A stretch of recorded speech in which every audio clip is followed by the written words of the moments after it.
Adam here from the Walser Automotive Group, and what I want to do today is take you on a test drive. So next to me here, I have a 2026 GMC Yukon XL. We'll look at the interior, exterior, some of the trim level specifics, then go for a spin around, see what it's like out on the road. Okay, so now we're behind the wheel of the 2026 GMC Yukon XL, and this is the Denali trim level. So there's going to be about 5 different trim levels when we're looking at this new Denali. Basically, you start with the elevation, go up to the AT4 if you're looking to do a little bit of off-roading, then we go to the Denali, AT4 Denali, and then the top-tiered Denali Ultimate. Now, what's really cool about this particular one, this also has the Reserve package added in. So that's giving you quite a bit of equipment, almost creeping in towards the Denali Ultimate level of stuff in here, but we'll touch on that a little bit more when we're on the road. So for now, let's put it in drive. We'll go for a spin around. Let's begin with what powers these GMC Yukons. Now, whether you're looking at the standard Yukon or the XL, there's going to be 3 different engine options. Those first 2 trim levels are going to come with a 5.3 liter. That's going to be about a 355 horsepower V8. Then if you go up to the higher tier trim levels, you're going to go up to the 6.2. That's going to give you about 420 horsepower. So that's what we have here today. Now, a really cool option if you're looking for maybe the max towing capacity or a little bit better fuel economy, it's going to be that 3-liter diesel. I've actually spent quite a bit of time behind the wheel of one of those diesels, and it's a great truck. It's got plenty of low-end grunt if you're towing the boat around maybe a lot, or you just want a little bit better mileage for a vehicle of this size. That diesel would definitely be one to consider. Even if you maybe haven't driven a diesel before, it's not like trucks of old. It's actually a very efficient, pretty cool option for the Yukons. Now, all of those are going to be paired with a 10-speed automatic transmission. It is so smooth and comfortable out on the road. You barely notice any transition between any of the gears. And if you want, you can even select a few different drive modes and use paddle shifters here on the steering wheel. I don't know why you would in a Yukon, maybe if you're towing, but if you want to have just that little bit of fun or put it in sport mode with the 6.2, this thing does make some noise on the outside and it's a pretty great engine option. Now let's begin with the exterior. So like I said, this Denali has the Reserve package, so we're going up to a little bit different style 22-inch wheel. It looks so good. This color, the blue, when the sun was hitting it this morning, it's just a very sharp looking vehicle. The Denali also changes the grille compared to maybe the AT4 or the standard elevation. It's just a really good looking SUV. To me, it's kind of one of the golden standards for third row SUVs, especially the Yukon XL. You get so much space in here, but now they've made it pretty easy to drive out on the road. Yes, it's a little bit more of a bear to park maybe when you go from the standard Yukon to the XL, but with the full 360 view camera in here that I can click a button and pretty much pull up at any time, there's about 100 different views in there. It makes it so easy to park this massive SUV, yet it makes it really convenient because you can just click that button at any time, kind of see what's going on around you. If you're at the busy grocery store, kids left some stuff in the driveway, that is really convenient. Now, a few other things on this package. This one will also get the power running boards. So when you open the door, those will kick down. If you got the kiddos jumping in the back or you're just crawling into the front seat, makes it really simple. And then they just tuck back away so they don't get filled with snow or anything else. Just makes it one of those really nice luxury Denali features. Now let's talk about the ride and drive. This one does add the air suspension to this model. Does make a pretty big difference, especially if you're towing, like I said, maybe you got the boat, the trailer, anything like that. The air suspension certainly helps you out, but man, is this thing comfortable on the road. The seats are so good in here, but I mean, just back to the overall ride and drive, they've pretty much perfected these Yukons and Tahoes at this point, where if you're in here, it's comfortable. You know you could eat up hundreds of miles behind the wheel, or that could also just be said about your day-to-day commute, whether you're running back and forth to the office, picking up the kids, running around. It's just a really nice place to be. It just eats up the potholes and cracks in the road. It just is so good, especially if you pop for the air suspension. I think that might be a pretty worthy upgrade. Now, as far as the ride and drive beyond that, I mean, it just does it all. There's so much safety equipment built into these Yukons as well nowadays that it really does make it, maybe you're not paying attention for a second or you turn around to say something, the vehicle will be looking out for you even if you maybe aren't. Now there's things like blind spot monitoring in the mirrors, emergency braking, this has the adaptive cruise control, or this also has super cruise. So on the steering wheel here, you've got this little light bar, and when the highways are mapped out for super cruise, it is so cool. It is one of the best kind of hands-free automated systems out right now.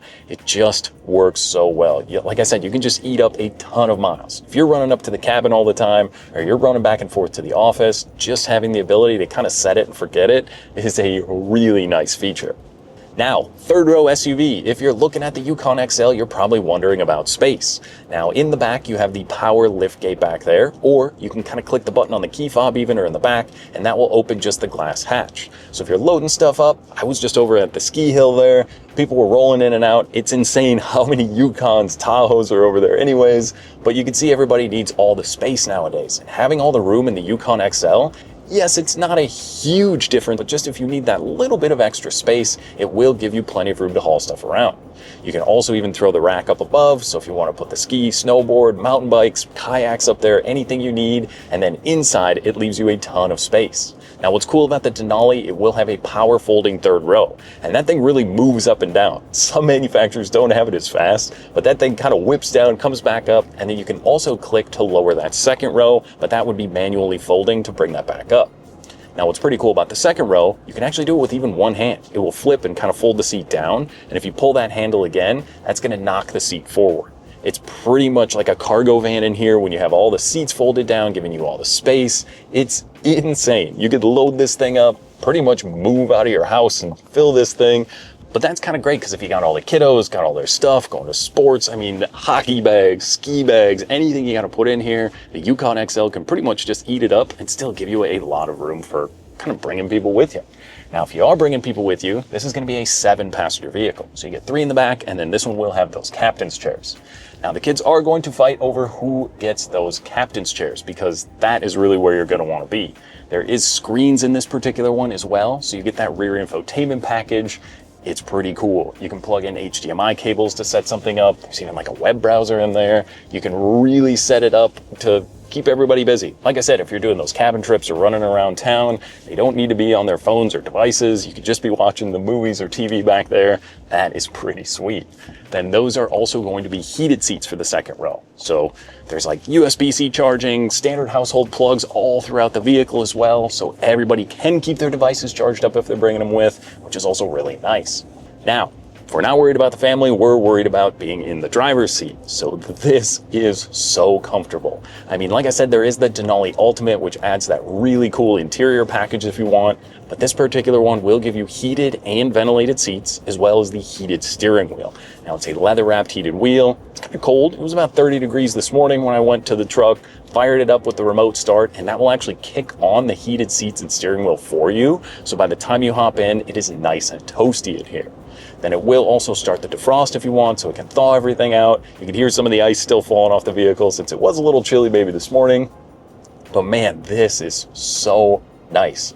I drive a lot of SUVs and pickup trucks and new vehicles, and when you come back to the GMC Yukons and even like the Chevy Tahoes are just so nice, but adding the air suspension into this one, and there's something just a little bit above and beyond with the Yukon that just gives you that little bit more of luxury and comfort in here, and you really feel it, especially day to day when you're behind the wheel. But I love the steering wheel. The infotainment screen is now pretty wild. This is a huge, I think over 16-inch display. I paired my phone up in about 30 seconds, not even, and it gives you wireless Apple CarPlay as well as Android Auto. And then I've also got wireless charging down here with a little cover I can close for my phone. They do give you USB and USB-C charging in there if you'd like, but the wireless CarPlay, if that's something you haven't had, if you're driving an older Yukon or something else, it's so good. Text messaging, Google Maps, Spotify, and then if you go to the home screen, this also has Google Assistant built in. Sounds like kind of a gimmicky thing, but once you start using it, it's pretty cool. I can say Walser, Buick, GMC, Bloomington, and it will give me directions not over here on the infotainment only, but also into my digital gauge cluster.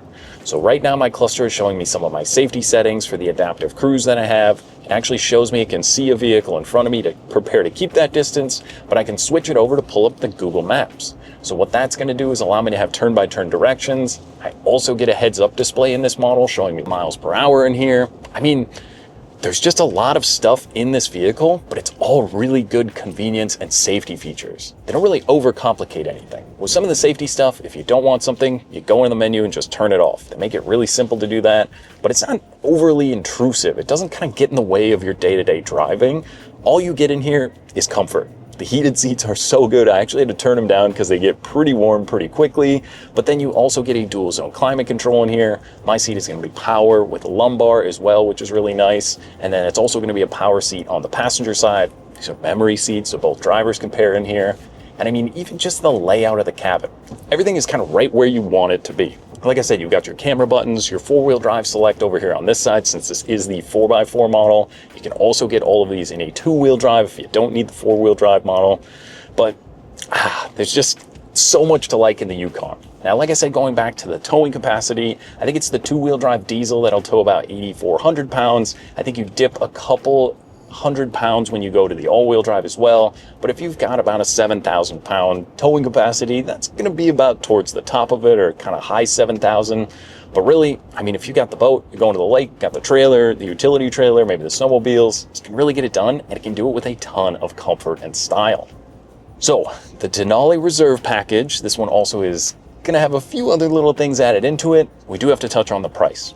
Now, MSRP is going to be $101,000. So yes, I am fully aware that is very expensive, but third row SUVs nowadays are expensive. I think the average new car price in the US is about $50,000. And the average new car isn't coming with equipment, style, and luxury like you're getting in the GMC Yukon.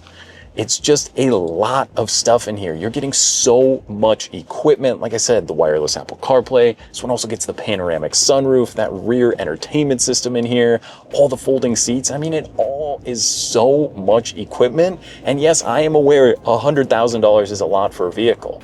But when you're looking at, I mean, all the options out there, if you're looking at some German luxury SUVs, $100,000 is just kind of getting you in the front door with some of them. But you're not really taking away the ride and drive that you'd expect from a German luxury SUV. There's just a lot here with the GMC Yukon, especially going up to the XL trim. You get so much space. If you've got the growing family, you need the room, but you want the luxury and don't want to sacrifice all the other stuff, I think the Yukon is definitely one you're going to want to drive. I mean, I could easily daily drive this vehicle. And yes, I understand it is nice to drive a $100,000 vehicle around every day, but if you can, you should, because the GMC Yukon is something that's so easy to live with. The engine is great in here as well. Like I said, I might prefer the diesel. I think I'd want maybe that mid to high 20 fuel economy. This one dips to kind of the high teens, low 20s if you could really keep your foot out of it.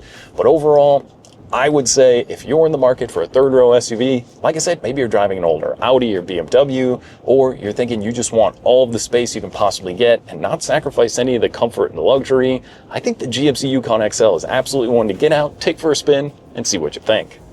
Now, that was just a quick look and drive at the 2026 GMC Yukon. Now, if you have any other questions or you'd like to schedule a test drive, you can visit us online at walser.com or stop by anytime. We'd be more than happy to help. Thanks again for watching.